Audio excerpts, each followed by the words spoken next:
अल्लाह ताला ने हमेशा अपने महबूब तरीन लोगों को आज़माया, बिलखुसूस अंबिया इकराम अलैहिस्सलाम तरह तरह की आज़माइशों से गुज़रे और साबित कदम रहे। हज़रत इब्राहीम अलैहिस्सलाम भी अल्लाह ताला की तरफ से बहुत ही आज़माइशों से गुज़रे, इसमें साबित कदम रहे। अल्लाह ताला ने हज़रत इब्राहीम अलैहिस्सलाम से पहला इम्तिहान तब लिया जब आपको कुफ़ार की जानिब से आग में फेंका जाने लगा।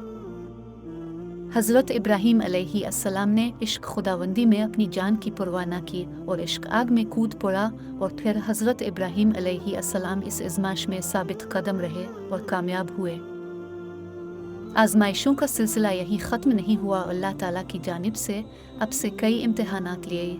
आज़माइश थी कि जब अल्लाह ताला की तरफ से आपको हुक्म मिला कि अपनी बीवी और बच्चे को हरम की वीरान सरजमीन में छोड़ आओ, जहां अल्लाह ने अपने महबूब से सख्त आज़माइश ली, वहां दूसरी जानिब कबा शरीफ की तामीर और शहर मक्का मुकर्रमा को आबाद करना भी मकसूद था। हज़रत इब्राहीम अलैहिस्सलाम की आज़माइश में भी कामयाब ठहरे।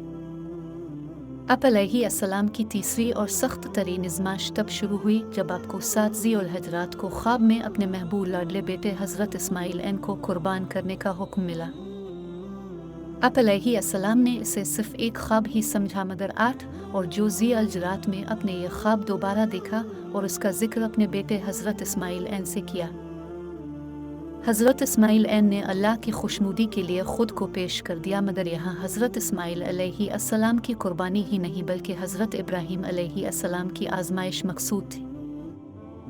अल्लाह ताला ने हज़रत इस्माइल को कुर्बान होने से बचा लिया और जानवर की कुर्बानी की सूरत में क़यामत तक के मुसलमानों के लिए इस अमल को जारी फरमा दिया। आज तक मुसलमान हज़रत इब्राहीम अलैहिस्सलाम की इस संत पर अमल कर रहे हैं।